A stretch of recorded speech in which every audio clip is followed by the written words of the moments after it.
What if I told you the story of a boy locked in a rundown warehouse where he finds a magical mirror where his reflection starts to talk? It's a very interesting concept. This time we will discuss the ongoing manhwa series Heavenly Inquisition Sword. It is a manhwa of original work. Its authors are Kardok and Jojin Young, illustrated by Saint9 and produced by Darum Kakao and Redice Studio. So now with less talk and more mumbo jumbo, let's jump right into the video. The story starts with the Sword Emperor battling the Lunar Fairy. The Lunar Fairy gets the better of him, and she was going to land the final blow. The Sword Emperor had also accepted his defeat, but suddenly, his sworn brother, the Moon-Splitting Swordsman, enters the battle. He takes the Lunar Fairy head on and manages to defeat him. 6 years after that incident, things drastically changed. The Moon-Splitting Swordsman, Yeonmu Ryong, has not left his room for 6 years due to the death of his second wife. His first wife, Yeomiju, was very abusive towards the son of his second wife, Yeonjuka, but she was pretty loving to her children. Well, that's what you call hypocrisy right there. Just like one of those days, she beats the shit out of Juka for something trivial. But then one of the messengers arrives on the scene. He informs her that the Nangong family is coming to visit, and he shockingly says that Yeonmu Ryong, hearing the news of the Nangong's arrival, has gotten out of his room after 6 years. Miju, hearing that, orders Juka to remain unseen from the guests and his father, but she then tells his oldest son, Yeonmu Baek, that he has to land a good impression on the daughter of the Sword Emperor. Meanwhile, in the Nangong's carriage, the Sword Emperor tells his son that Yeon's 9 Heaven Sword technique is equal to the advanced techniques of the Nangong family.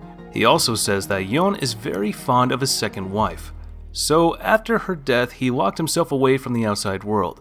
Therefore, they must not mention the second wife in front of him. They then reach Yeon's household where Yeonmu Ryong and his first wife and children greet them. The Sword Emperor, his wife, and his children also introduced them, but his youngest daughter, Nangong Yeon, was nowhere to be found. Miju tells Mu Baek that he has to search for her and also land a good impression on her as well. And that's what you call peer pressure. So all the members of both families go inside the mansion, but Mu Baek goes off to search for Yeon. While searching, he meets Yeon's older brother, the Azure Cloud Sword. He says to Mu Baek that he is also searching for his sister, so Mu Baek offers to look for her together, and he accepts. During this, Juka was hiding in the backyard when suddenly he saw a young girl in front of him. It was Nangong Yeon. Seeing the bruises and health condition of Juka, Yeon immediately understands that Juka was abused and was not taken care of at all.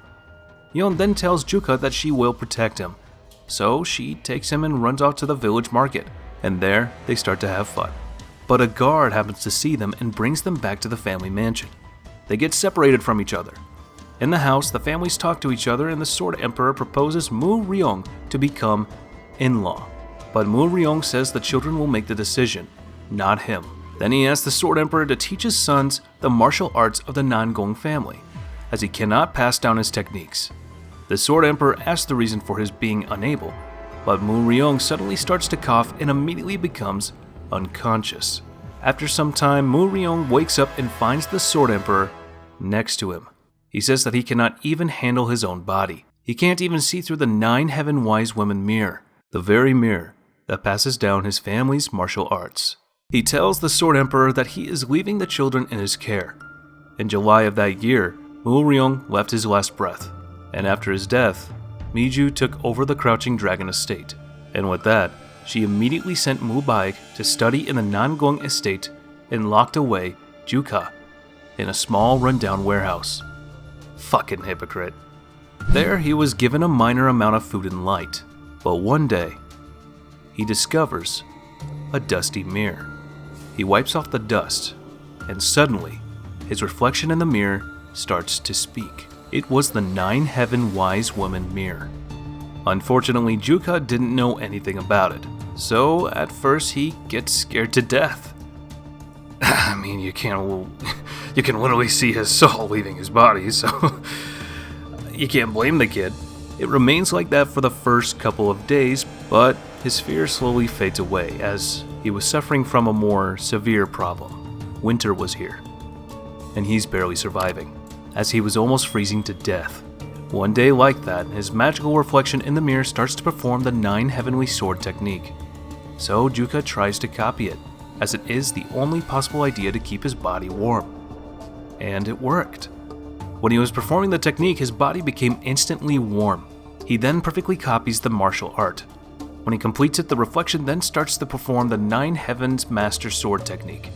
At first, Juka refuses to do it, as it looks difficult compared to the previous one. But the reflection starts to mock him. So out of anger, he begins to copy it, and he practices it for 10 whole years.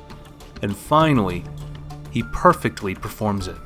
After that, he asks the reflection about the technique that they should do next, but it points upward to the roof. There was a hole in the ceiling, so Juka immediately uses that hole to escape from that damn warehouse. Finally. That same year, Mubarak and Yeon visit Yeon's mansion. Yeon immediately starts to look for Juka. Then she reaches the warehouse he was locked in and immediately understands what happened. In the meantime, Juka starts to roam around the village when he suddenly sees a swordsman from the Crouching Dragon estate. And seeing that, he immediately begins to run away. He runs away from the area and goes deep into the forest. There, he unknowingly eats a poisonous mushroom and falls unconscious a while later. He then wakes up and sees himself in Mount Wufang's hideout of bandits. He was in the middle of a 6-bandit group, and the leader offers him to join the group. He gives him the option of choosing his way of life.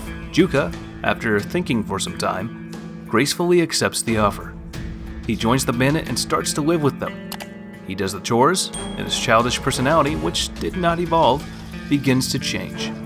All of them start to enjoy their day-to-day lives. But one day, the bandit union's vice chief arrives at their hideout. Their chief asks the vice chief to let them join the bandit union. The bandit union was a name feared by all merchants and martial artists.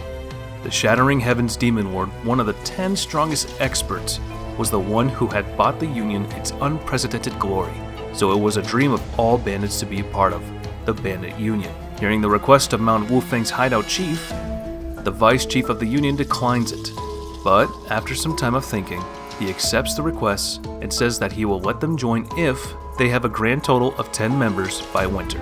But they plan to wipe them all out as the merchants in the area were very dangerous and influential. But things happen to flow differently. After 3 months, 3 new members, Lee Chul-san, Chun Ji-duk, and Han Chae-yeon, joined the bandits. Chul-san was number 8, Ji-duk was 9th, and Chae-yeon, the youngest of them, was the 10th. After that, Juka joins the other 6 members in their battle.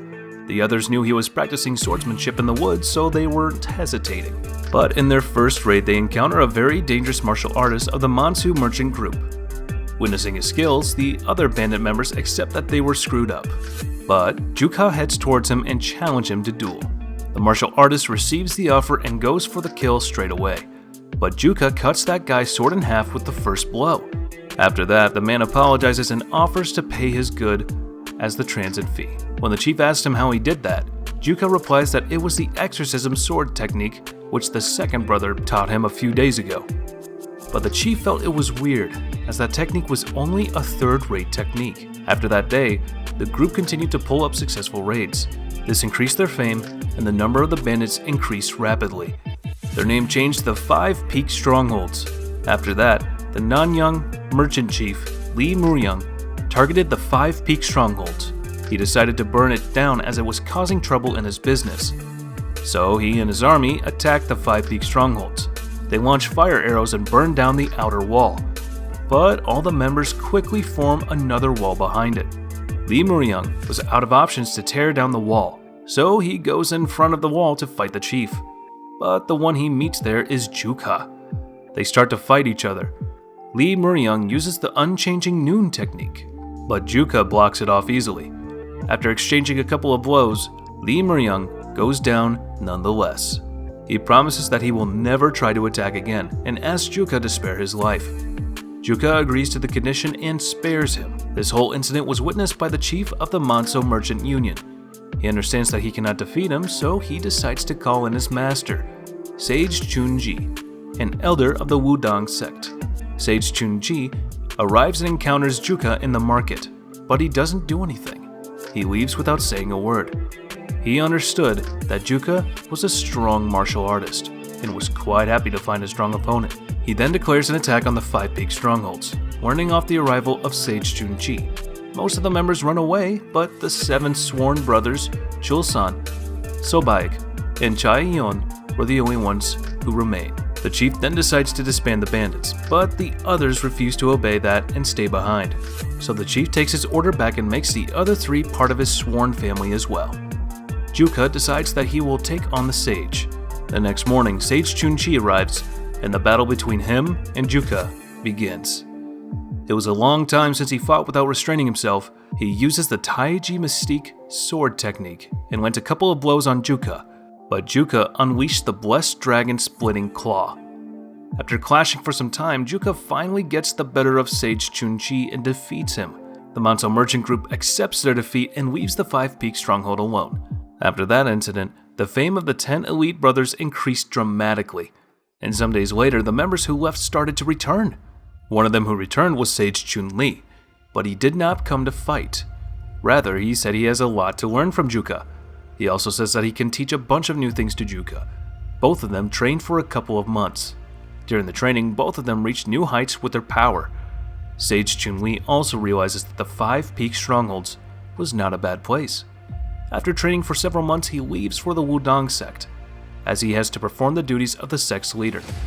1 month later, one of the 12 demon kings, Yin Gale Feli Lord, arrives at the 5 peak strongholds. He acknowledges them as the bandit union and offers an invitation to the bandit tournament. But he puts his filthy gaze on Chaeyeon and Sobaik. He orders them to bring him drinks, but Juka, asleep a moment ago, interferes between them. Yin Gale Feli Lord tries to kill Juka immediately, but Juka puts all the attacks to waste. He attempts to land his first blow, but the chief stops him, as that one blow will be enough to kill the other person. Seeing Juka's power, he immediately loses his will to fight, so he greets the elite brothers and runs away instantly. The next day, they all leave for the bandit tournament in Wannan County. To avoid conflicts as they would pass through the Nangong clan, they all dress up as the disciples of the Soaring Dragon School. On the hand, the Sewell merchant group during their travel gets attacked by one of the henchmen of the Lunar Fairy, who had returned as more powerful than ever before. They were after the 8-bead bell and an extremely powerful object that, in the wrong hands, would bring absolute destruction. The chief of the group, his family, and some of the soldiers immediately run away. After running for a long time, they meet the members of the 5 peak strongholds, and they ask them if they would let them travel alongside them, and in return, he promises to heavily reward them. So, this is the story of the initial to latest chapters of the manhwa series, Heavenly Inquisition Sword. I thoroughly enjoyed this series, especially its characters, though I felt that the story was moving a bit slow in the middle chapters. Despite this, I enjoyed this manhwa a lot. I really think and hope that it will exceed the expectations in the upcoming chapters. I also hope that you guys like the series as well as this video. Be sure to comment down below about who your favorite character was in this manhwa, and what you would do if you were Juka. Also, don't forget to press that subscribe button and press that bell icon and set us all to be notified about all our latest new videos, so that you will never miss an update from us. And as for now, I'll catch you later. See you in the next one.